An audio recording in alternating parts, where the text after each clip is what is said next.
Namaskar viewers, hello and welcome to Sansad TV. I am Teena Jha, you're watching Perspective.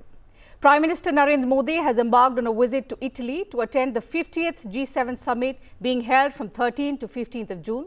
Significantly, this is the Prime Minister's first trip overseas since assuming office for a third consecutive term. Now, India has been invited as an outreach country.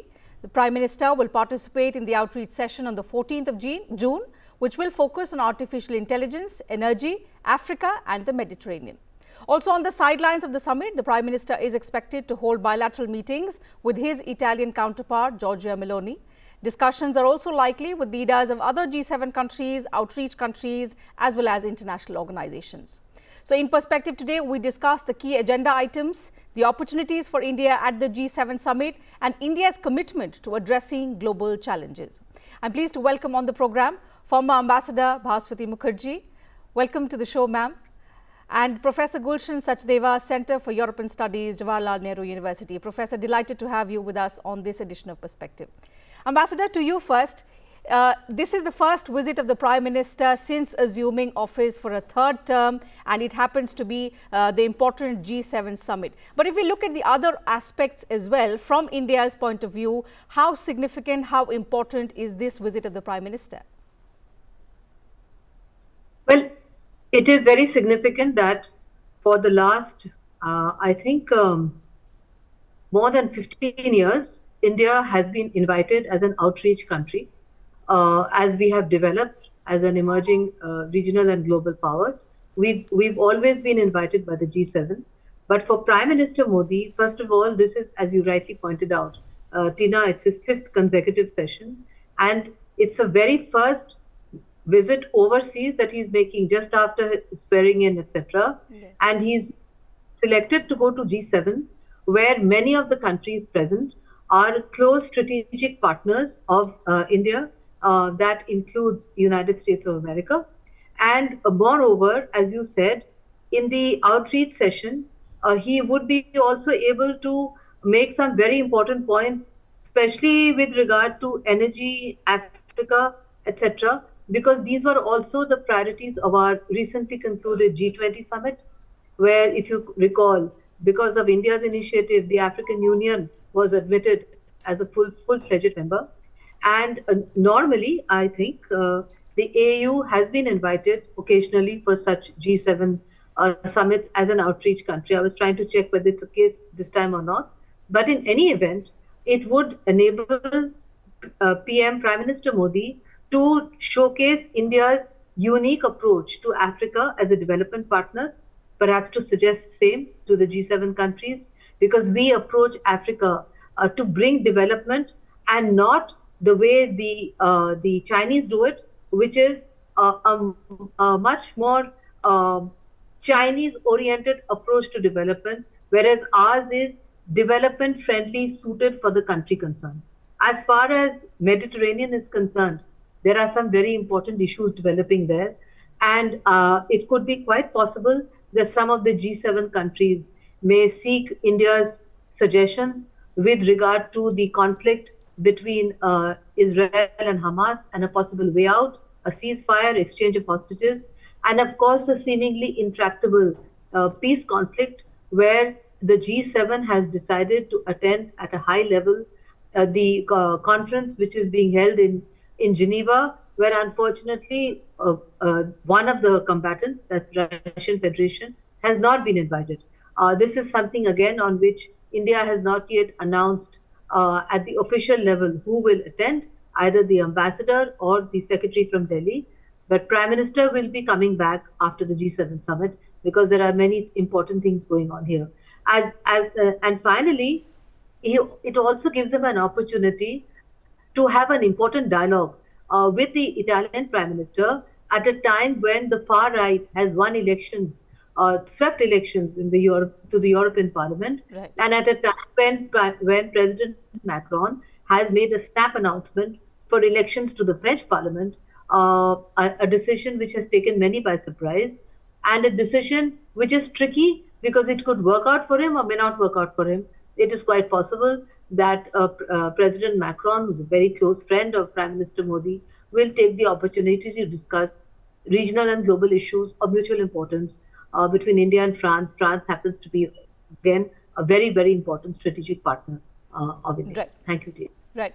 Professor, before we, go on to the bilateral meetings that the Prime Minister is likely to go, conduct with the host country, with the Prime Minister of the host country and other leaders, your thoughts on what it demonstrates about India's position currently, because as the Ambassador rightly said, it's the 11th participation from India's side as an outreach country, the 5th consecutive one for Prime Minister himself. And interestingly, this time we're also seeing that the number of outreach countries have gone up to 12. Earlier, there was somewhere around 7 to 8. So to begin with, if you could explain to us the significance of what an outreach country means and the kind of opportunity this G7 summit, the 50th G7 Leaders Summit, provides to India as an outreach country. Thank you, Tina, for having me on this show. Obviously, inviting India and many other outreach countries clearly demonstrates that most of the global challenges which G7 countries and the whole world is facing today obviously cannot be resolved only by discussions within the G7. So they do need partners from outside. Of course, there are also forums like G20, but within G7 also, as you rightly mentioned, in the last many summits, actually, they have been inviting important countries. And India, one of the largest and one of the fastest growing economy, and also very close strategic partner of most of the G7 countries. Obviously, it makes a lot of difference to discuss clear issues. Now, there is also another thing. If you have to look into the background of G7, what is happening today. One is that, most of the leaders of G7 today, they are actually facing political difficulties at home. In fact, I was just looking at, an article in Politico where the headline was 6 lame ducks and Giorgia Meloni.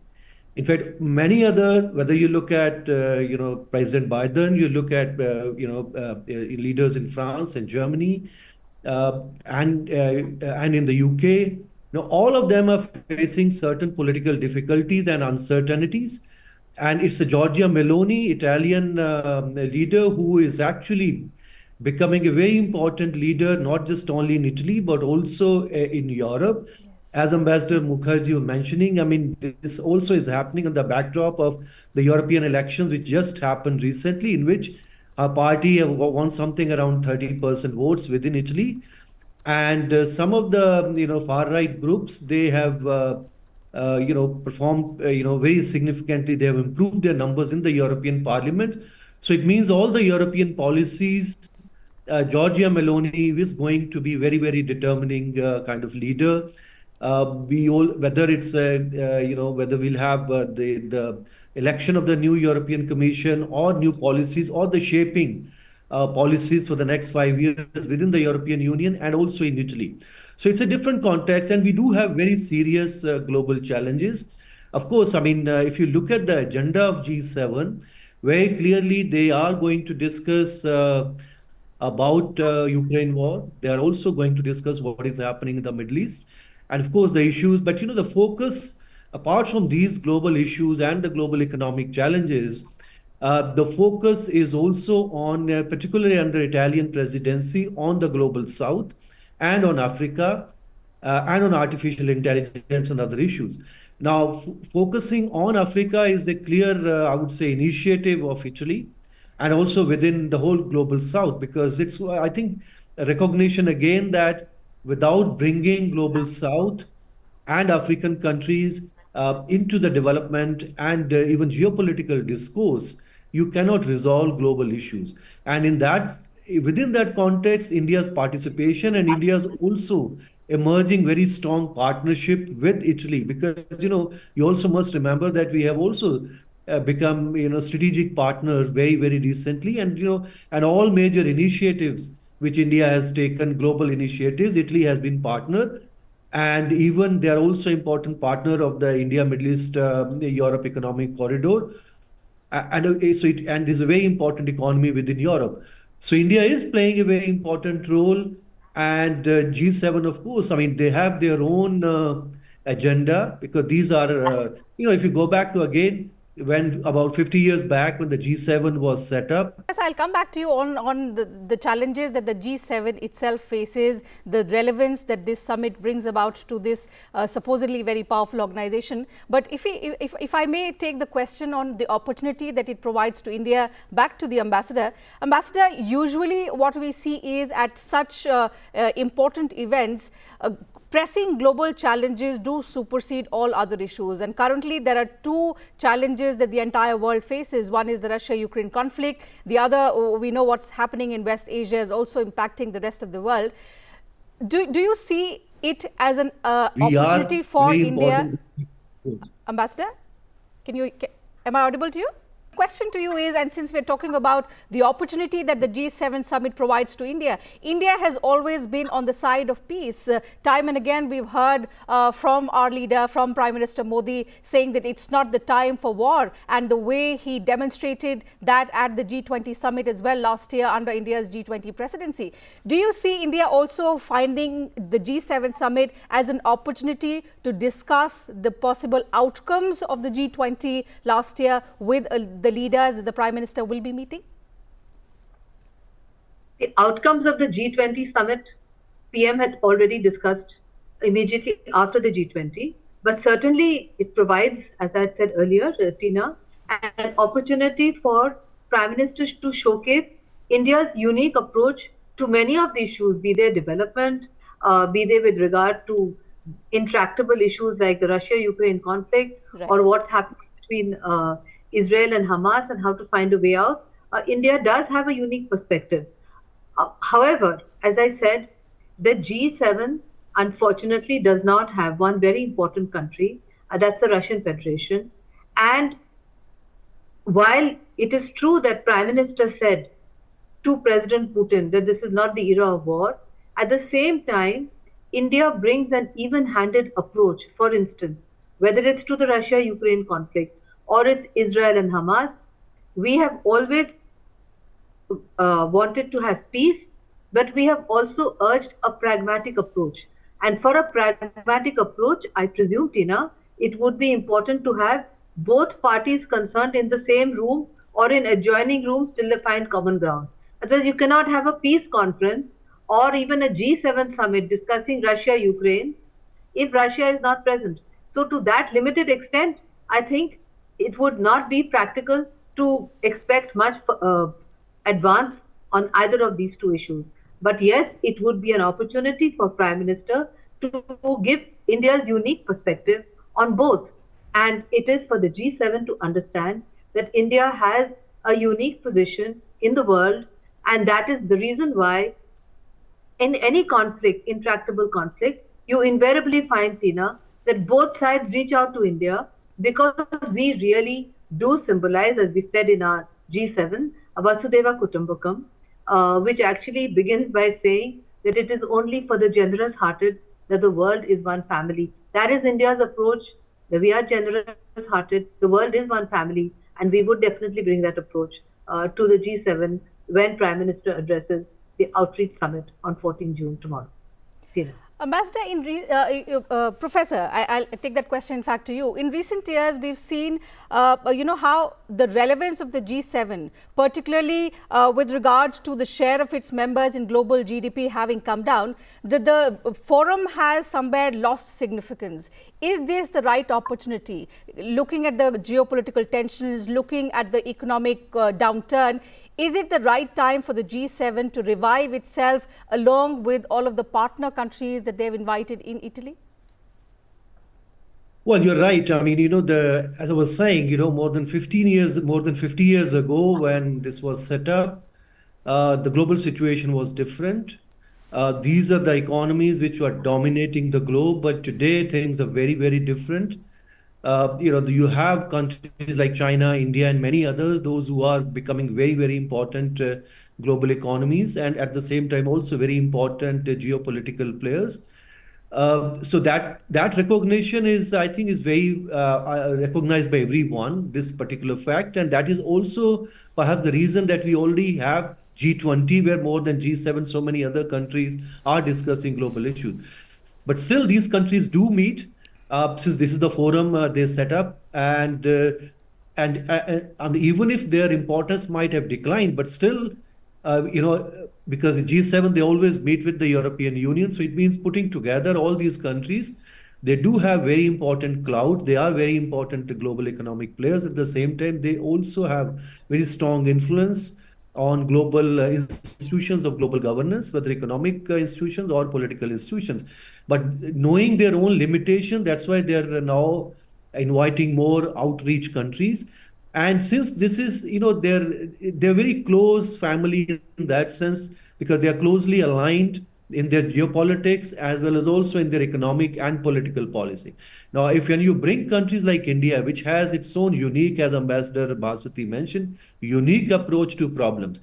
India may be one of the largest economy and one of the fastest growing economy today, but our development trajectory is very different because still our per capita incomes are low, our economic priorities are different. When we are moving towards green transition and Europe is moving away from good green transition, of course, we are moving away. We are moving towards net zero kind of. But the priorities, the issues are going to be very very different. I mean, without the involvement, country like India and many others which they have invited, and particularly the global South, you cannot resolve global problems. And particularly if you look at all the global development agenda issues, unless country like India and many other global South countries are not participating, and the climate change issues cannot be resolved. So that recognition is there. Right. So only thing perhaps what they're doing is they are discussing because they are important player. This is their forum, but knowing their limitations, they are bringing other players since the things have changed. In the 70s, this was a Cold War period. We were in a different situation altogether. Our understanding of G7 was very different. Now we are, very close strategic partner of almost all G7 countries. But at the same time, we do want to preserve our own independent foreign policy, our own strategic independence. So we cannot align with each and everything, whatever they say, whether on the Ukraine war or on any other conflict. At the same time, we are able to help, we are able to contribute something. If we can contribute positively, we have our own development experience, we have our own development a partnership with many developing countries in the south, particularly if you look at our own South-South cooperation programs with so many countries in the south, and India has been providing and bringing even African Union into G20. So India has been taking many initiatives, so India can contribute, and also if the focus apart from the global issues, is also on energy security, on artificial intelligence, or on global South and Africa. I'm sure India can bring a very unique approach to deal with all these issues. And that's why India is there, and India's contribution, India's participation, I think would be valued by everyone. Certainly. So the outreach session that the Prime Minister will address on the 14th of June will assume significance, and we'll watch out for that session. But Ambassador, what's also important is that on the sidelines, the Prime Minister will hold bilateral meetings with leaders of the G7 countries, particularly with the Prime Minister of the host country. They'll be meeting after they last met in 2023 at Abu Dhabi. It comes at a time when, the Prime Minister has come back with a mandate for a third term. Giorgia Meloni in Europe has grown stronger. How do you look at both leaders now elevating India-Italy ties? Well, I think India-Italy ties have come a long way from the time of the Manmohan Singh government, when we had that unfortunate case of the two Italian Marines who accidentally shot Indian fishermen. We've come a very long way. It's a strong and dynamic relationship. But it must be clearly understood by our Indian viewers that the Italian Prime Minister's far-right ideology reflects for the first time in Europe, as Professor Sachdeva said also earlier, the rise of extreme right forces in Europe for the first time since the end of World War II. What that portends for the Lisbon Treaty and for the forces that brought Europe together into the European Union is a play of forces that we would see coming up in this G7. In this G7, you have the major European countries there, and you have the President of France who has called for snap elections, and you have the Italian Prime Minister who is now in a very solid position Yes. because the ideology of her party is very fast becoming mainstream. It could become even more mainstream if President Macron loses to his far right opponent, because at the moment there is no other opponent. So Right. I presume that the conversation that we would have with between our Prime Minister and the Italian Prime Minister would be more in the sense of a listening brief from the Italian Prime Minister, who has very high respect for our Prime Minister. And I'm sure that they would exchange views also with regard to the free trade agreement, which is of great interest to the EU and which we held up because we were going to have elections. We need to strengthen the economic ties with Europe, which haven't quite kept pace with the political ties. But at the same time, I'm sure that the Italian Prime Minister would like to ascertain our Prime Minister's views with regard to issues on the Mediterranean, as you rightly point out, which is coming up in the outreach, because the Mediterranean is basically Italy's bread and butter issues. And Italy has had colonial relations with some of the countries on the Mediterranean, on the other side of the Mediterranean. Some of these countries are actually in conflict with Israel. So I think that there would be very, very important discussions. But I would like to add that one bilateral that I would follow in case it takes place, I don't know yet, and I'm sure Professor Sachdeva could comment on that also, is would there be a famous bilateral between our Prime Minister and the Canadian Prime Minister who is attending? I'm told that is something we have to watch and wait and see what happens. Okay, Ambassador. Yeah. So, Professor, we'll not speculate about the meetings that we are not sure of. But one question that I would like to ask you is, how do you see India's foreign policy under Modi 3.0? And because this happens to be the Prime Minister's first overseas trip of his third term, looking back at the 2 terms that the Prime Minister has had and now in his third term, do you see any kind of change, any kind of acceleration as far as India's foreign policy is concerned? Well, I think foreign policy doesn't change overnight, and this is in fact even a continuation of the government, continuation of the more or less the same team. So we will continue to focus on the issues which we have been focusing for the last 10 years.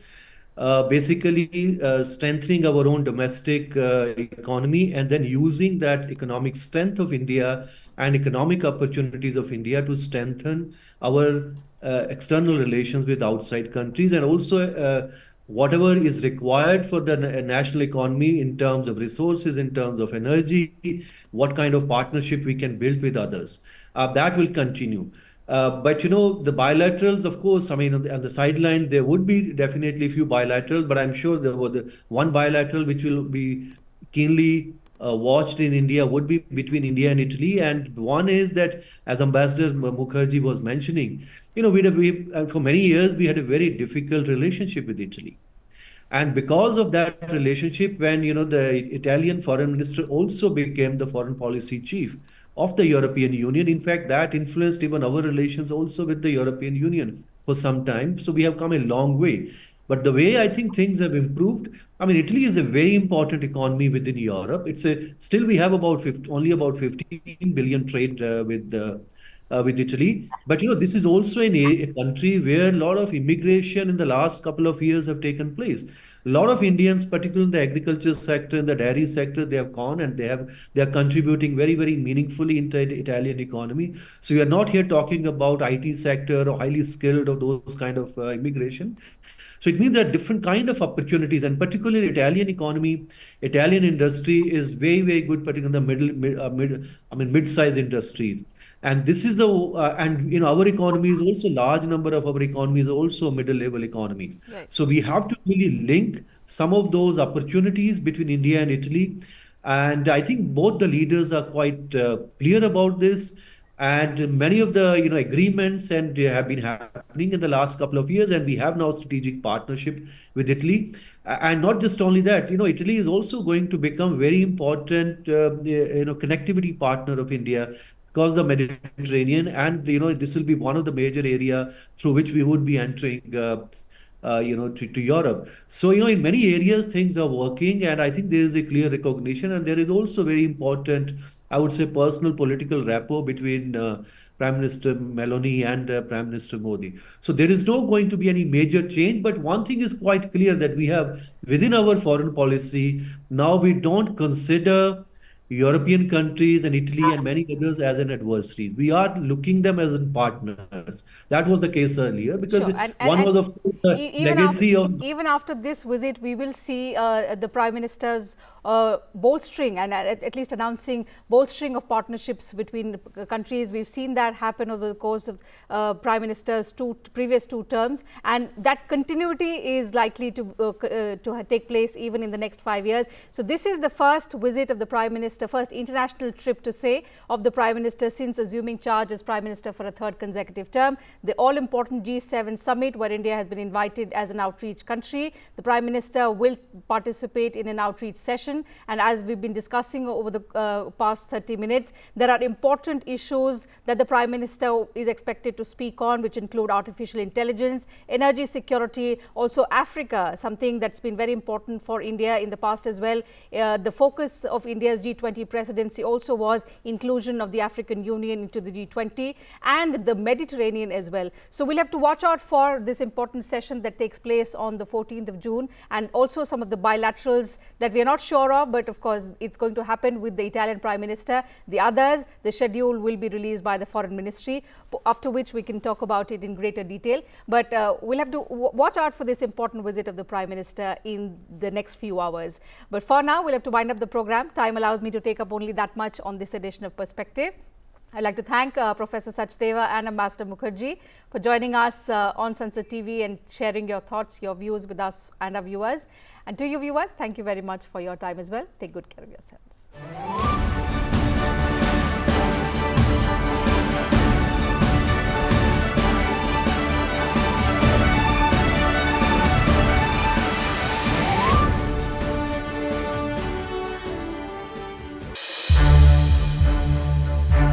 To watch more programs of Sansad TV, subscribe to our YouTube channel and don't forget to like and share them.